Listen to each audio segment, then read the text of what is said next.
بسم اللہ الرحمن الرحیم الحمدللہ رب العالمین والصلاة والسلام علی سید الانبیاء والمرسلین۔ آج کا ہمارا 29واں سنڈے کمنٹس حاضر خدمت ہے۔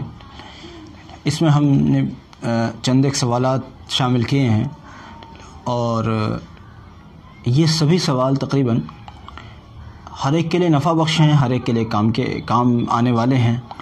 اس لیے میری گزارش ہے کہ اس کو لاسٹ تک سنیں تاکہ بہت ساری کام کی باتیں آپ کو ملیں۔ اپنے سوالات بھی ایڈ کرتے رہا کریں، اپنے سوالات بھی بھیجتے رہا کریں کمنٹس وغیرہ کے ذریعے، یا جن لوگوں کے پاس ہمارا نمبر ہے وہ واٹس ایپ پر بھی بھیجتے رہتے ہیں یا بھیج سکتے ہیں، اور جن حضرات کے پاس نمبر نہیں ہے وہ کمنٹس میں بھی بھیج سکتے ہیں۔ بہرحال سب تک اس کلپ کو پہنچایا کریں تاکہ آپ کے لیے صدقہ جاریہ ہو۔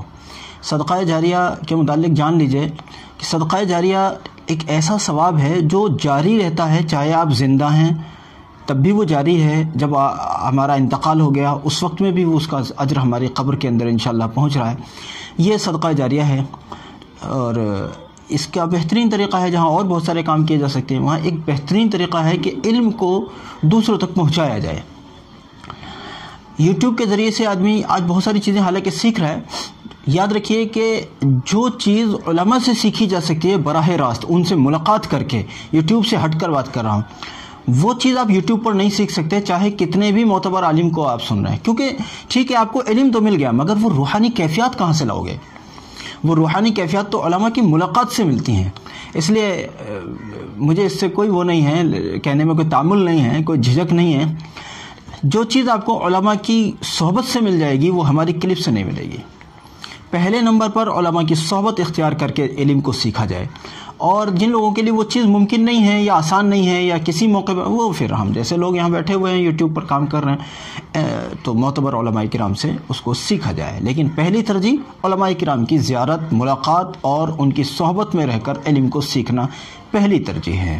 بہرحال آج کا پہلا سوال ہم نے لیا ہے جناب محمد اسماعیل صاحب دہلی سے، پوچھتے ہیں کہ اسموکنگ کا کام کرنا یعنی کاروبار کرنا یا استعمال کرنا کیسا ہے، کتنا جائز ہے؟ بھائی دیکھیے، تمباکو سے جڑی ہوئی جتنی بھی چیزیں ہیں یہ ساری کی ساری چونکہ صحت کو نقصان پہنچانے والی ہیں، اور شریعت اسلامی میں کسی ایسی چیز کو ہرگز بھی جائز نہیں سمجھا جاتا جو صحت کو نقصان پہنچانے والی ہو، لیکن چونکہ تمباکو اور اس سے جڑی ہوئی چیزیں، چاہے بیڑی، سگریٹ، حقہ، جو بھی ہوتا ہوگا اس سلسلے میں، وہ چیزیں نقصان تو ضرور پہنچاتی ہیں، لیکن یہ سلو کر کے آہستہ آہستہ نقصان پہنچاتی ہیں۔ آپ نے کبھی ایسا نہیں دیکھا کہ ایک آدمی نے تمباکو کھایا اور تمباکو کھاتے ہوئے مر گیا؟ ایسا نہیں ہوتا۔ یہ ہے کہ پتہ چلا 20 سال تک لوگ، 30 سال تک، 40 سال، بعض لوگوں کی بچپن میں شروع کیا تھا اور بڑھاپے تک ان کا چلتا ہی رہا اسموکنگ، کسی بھی لحاظ سے تمباکو اور کیا لوگ گٹکے وغیرہ کھاتے ہیں۔ حالانکہ یہ سخت کراہت کی چیز ہے، اس سے قطعی طور پر بچنا چاہیے، لیکن چونکہ یہ ایک دم ایسا پوائزن نہیں ہے، ایسا زہر نہیں ہے کہ اس کو کھاتے ہی آدمی مر جاتا، ایسا نہیں ہوتا۔ لہذا جس طرح سے اس کا استعمال کرنے میں کراہت ہے، اسی طرح سے اس کے کاروبار میں بھی کراہت ہے۔ البتہ کراہت کا مطلب پہلے سمجھ لیجئے، کراہت کا مطلب یہ بالکل نہیں سمجھیے کہ کراہت کا مطلب میں نے حرام کہہ دیا، نہیں، میں حرام نہیں کہہ رہا ہوں۔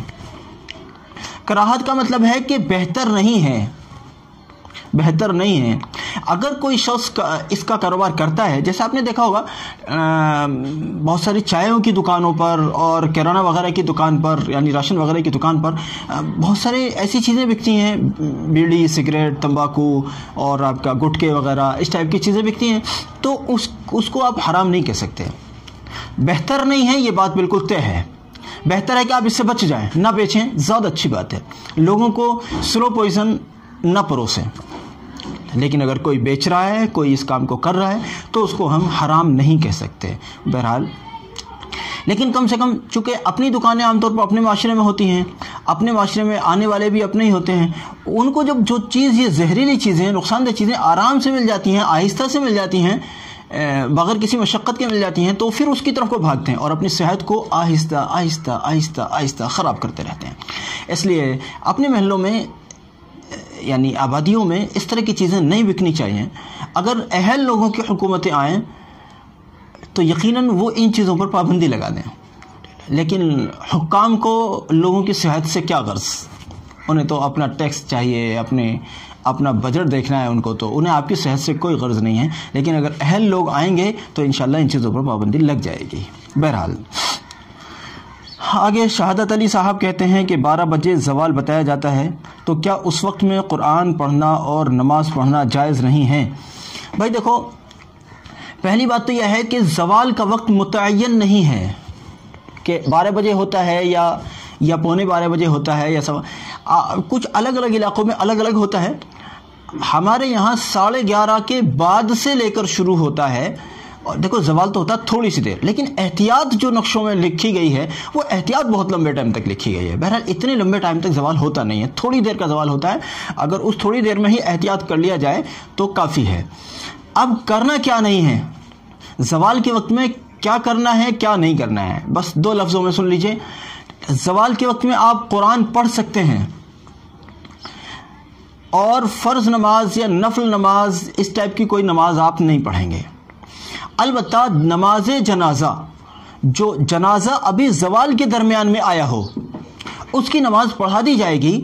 اور جو جنازہ زوال سے پہلے آیا تھا، اتنے پہلے آیا تھا کہ زوال سے پہلے ہم اس کی نماز پڑھا سکتے تھے، اس کی نماز پڑھ سکتے تھے، اور اس کی نماز کسی بھی وجہ سے زوال سے پہلے نہیں پڑھائی جا سکی تو اب زوال کے بعد میں پڑھائی جائے گی. اگر کوئی جنازہ زوال کے درمیان ہی میں آ گیا ہے تو اس کی نماز پڑھا دی جائے گی. اچھا، ایک بات اور بڑی اہم، زوال صرف دن میں ہوتا ہے، رات میں زوال نہیں ہوتا، کیونکہ زوال کا تعلق سورج سے ہے، اور سورج دن میں ہوتا ہے، رات میں نہیں ہوتا. اس لیے رات کے متعلق بھی بعض لوگ سمجھتے ہیں کہ رات کو 12 بج گئے ہیں، اب زوال کا وقت ہے یا اب ہم قرآن نہیں پڑھیں. نہیں، ایسا کچھ بھی نہیں ہے. آپ رات میں پہلی تو زوال ہی نہیں ہوتا، پھر رات میں 12 بج رہے ہوں یا 1 بج رہا ہو یا 11 بج رہے ہوں، کوئی آپ قرآن پڑھنا چاہتے ہیں، ذکر کر رہے ہیں، تہجد پڑھ رہے ہیں، یا کچھ اور نوافل پڑھ رہے ہیں، یا کچھ بائی دی وے عشاء کی نماز ابھی نہیں پڑھ سکے تھے کسی وجہ سے، لیٹ سیٹ ہو گئے تو آپ پڑھ رہے ہیں. بہرحال اس میں کوئی 12 بجے اور 1 بجے کا مسئلہ نہیں ہوتا. البتہ دن میں زوال ہوتا ہے اور رات میں زوال نہیں ہوتا. آگے شہادت علی صاحب ہی کہتے ہیں کہ مفتی صاحب، محرم کو کچھ لوگ حلیم بناتے ہیں، کچھ لوگ بریانی بناتے ہیں، اور بولتے ہیں کہ اس دن چولہے پر توا نہیں چڑھاتے، اور کچھ لوگ بولتے ہیں کہ اس چاند میں حلیم بنانا ہی منع ہے. بھئی دیکھو، دونوں ہی حدود سے آگے بڑھنے کی بات نہ کریں. جو لوگ کہہ رہے ہیں کہ اس پورے چاند میں ہی حلیم نہیں بناتے، بالکل غلط کہہ رہے ہیں. بھائی دیو، آپ کو روزانہ حلیم کھانے کی عادت ہے، آپ 10 محرم کو بھی کھا رہے ہیں، کیونکہ آپ تو کھاتے ہی ہیں، کوئی مسئلہ نہیں. لیکن ایسا نہیں ہے کہ 10 محرم کو اسپیشلی پورے سال کبھی حلیم کی گھر میں نوبت بھی نہیں آتی اور 10 محرم کو حلیم بننا ہے. کیا مطلب اس بات کا؟ یہ فضول ہے، اس کی کوئی اصل نہیں ہے، یہ ایک واہیات ہے. اور بریانی اور حلیم اگر آپ بنا رہے ہیں اس خیال سے کہ بھئی گھر میں وسعت رکھنے کا حکم دیا گیا ہے، ہم وسعت رکھتے ہیں، یا گھر میں لوگوں کو کھلائیں گے کھانا، کچھ بھی بنا لیجئے، حلیم بنا لیجئے، بریانی بنا لیجئے، کچھ اور بنا لیجئے. کسی چیز کو متعین کرنا کہ صاحب حلیم ہی بنے گا یا بریانی ہی بنے گی یا شربت ہی، یہ غلط ہے، بالکل غلط ہے. جو بھی موقع پر ہو سکتا ہے آپ کی سہولت کے اعتبار سے وہ بنا لیجئے، کوئی دقت نہیں. اور جہاں تک یہ والی بات ہے کہ جی اس پورے چاند میں ہی حلیم نہیں بنے گا، استغفر اللہ، حلیم سے کوئی دشمنی تھوڑی ہے ہماری. خوب بنائیں، آپ روزانہ حلیم بنائیں. حلیم کے متعلق ایک بات اور ذہن میں آئی، طب نبوی سے معلوم ہوتا ہے کہ حلیم جو گیہوں کا حلیم ہوتا ہے، اگر گیہوں کے حلیم میں گیہوں اصل میں گیہوں اور گوشت اور گھی، ان چیزوں کا حلیم بنتا ہے. اب اگر یہ والا حلیم بنایا جائے تو قوت باہ کے لیے بہت اچھی چیز ہے. طب نبوی سے یہ بات ثابت ہے، قوت باہ کے لیے. اس لیے اس طرح کا حلیم جن لوگوں کو میسر ہو وہ روز روز کھایا کریں. 10 محرم کو صرف کھائیں گے تو کیا قوت آئے گی صاحب؟ سال میں ایک دن کھا کے کوئی قوت نہیں آنے والی. روز روز کھایا کریں اگر ہو سکے تو. اور جن لوگوں کو نہیں ہو سکتا روز روز، چونکہ گوشت روز روز لانا سب علاقوں میں ممکن نہیں ہوتا، تو جب بھی ہو سکے تو بہرحال حلیم کھاتے رہنا چاہیے. حلیم بہت اچھی ہے، قوت باہ مطلب مردانہ قوت کے لیے بہت اچھی چیز ہے. اچھا صاحب، اگلا سوال ہے، کہتے ہیں کہ مفتی صاحب آپ نے جو یہ تو بیچارے کہتے ہیں آپ نے جو جمعے کے روز روحانی ولاگ شروع کیا ہے، بہت اچھا کام کیا ہے. گزارش ہے کہ اس کو جاری رکھیے گا. ہاں بھائی، شروعات تو اللہ کی مدد کے ساتھ کر دی ہے بس، اور دعا کیجئے اللہ کرے جاری رہے اور اس سے امت نفع حاصل کرے. ہمارا مقصد اصل میں یہ ہے کہ امت جو روحانی مسائل کی بنیاد پر اپنے عقائد کو خراب کر رہی ہے، بعض اوقات اپنے ایمان کو خراب کر رہی ہے، اللہ تعالی حفاظت رکھے، تو اس سے بچ جائے امت. کیونکہ یاد رکھیے گا، تعویذات سے آپ اتنا نفع حاصل نہیں کر سکتے جتنا زیادہ نفع آپ کو ذکر سے ملے گا. ذکر سے، پڑھنے وغیرہ کے ذریعے سے، ذکر کرنے سے جو آپ کے مسائل حل ہوں گے، وہ تعویذات سے اتنا مسئلہ حل نہیں ہو سکتا آپ کا. تعویذات سے اگر آپ کو لگتا ہے بہت اچھا تعویذ دیا مولانا صاحب نے، تو وہ وقتی فائدے ہوتے ہیں. ذکر اذکار کے دائمی فائدے ہوتے ہیں، ذکر اذکار کے لمبے چوڑے فائدے ہوتے ہیں، اور ایسے فائدے ہوتے ہیں کہ دنیا کے بھی نفع اور آخرت کے بھی نفع انشاءاللہ. دل بھی بنتا ہے ذکر کرنے سے، اور مسئلے بھی حل ہوتے ہیں. اس لیے ذکر اذکار کی طرف چلنا چاہیے. لوگ ہم سے کہتے ہیں کہ جی آپ بیٹھا کرو. آنے والے لوگوں کے لیے بھئی دیکھو، ہمیں جمعرات کا دن حاصل ہے ویسے بزرگوں کی طرف سے، لیکن خیر اتنا وقت نہیں ہو پاتا. لیکن اگر کوئی آنا بھی چاہے تو خیر جمعرات کے دن آ بھی سکتا ہے کوئی، لیکن برائے مہربانی ذرا پہلے فون کر کے آئیں. اس کے بغیر نہ آئیں، یہ درخواست ہے، تاکہ آپ کا بھی وقت ضائع نہ ہو، اپنا ہمارا وقت بھی ضائع نہ ہو. اپنے پاس وقت نہیں ہے دوسرے کاموں کے لیے، جو ہم کر رہے ہیں اسی سے فرصت نہیں ہے. تو بہرحال آنا چاہیں تو آ سکتے ہیں، کوئی ایسی پابندی بھی نہیں ہے. 5واں سوال ہے، ٹیچرز ڈے، والدین ڈے وغیرہ منانا کیسا ہے؟ ہاں، جن لوگوں کو اپنے والدین کو بزرگوں کے گھر میں بھیجنا ہے اللہ معاف فرمائے، اللہ معاف فرمائے، اللہ معاف فرمائے. جن لوگوں نے یہ کرنا ہے کہ اپنے والدین کے لیے انہوں نے پہلے ہی سے سوچ رکھا ہے کہ ان کو اولڈ ہاؤسز کے اندر بھیجنا ہے، ان کے لیے تو پیرنٹس ڈے سمجھ آتا ہے. کم سے کم ایک دن ان کو ماں باپ یاد آ جاتے ہیں.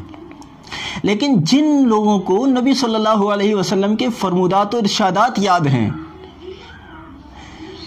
کہ باپ جنت کا دروازہ ہے اور ماں کے قدموں کے نیچے جنت ہے، تو وہ ان کے لیے تو روزانہ ہی پیرنٹس ڈے ہے، ان کا روزانہ پیرنٹس ڈے ہے. یہ تو نصرانیوں کے یہاں سے یہ بات آ گئی کہ صاحب آج پیرنٹس ڈے ہے، آج زنانہ ڈے ہے، آج مردانہ ڈے ہے، آج ٹیچرز ڈے ہے، پتہ نہیں کیا کیا ڈے ہیں، اللہ جانے. خدمت کرنا بس کا نہیں ہے، اس لیے سال میں ایک دن کر لو، خوش ہو جاؤ گے، ہاں ہم نے پیرنٹس کا حق ادا کر دیا. یہ جہالت کا دوسرا نام ہے، جہالت کا دوسرا نام ہے. ایسے ہی ٹیچرز ڈے کی جو بات آپ کر رہے ہیں، ہمارے یہاں تو ٹیچر، استاذ، معلم ہر دن معلم ہے. اسکول والے تو اپنے معلمین کی پٹائی بھی کر دیتے ہیں. یہ کچھ بھی نہیں سیکھیں گے.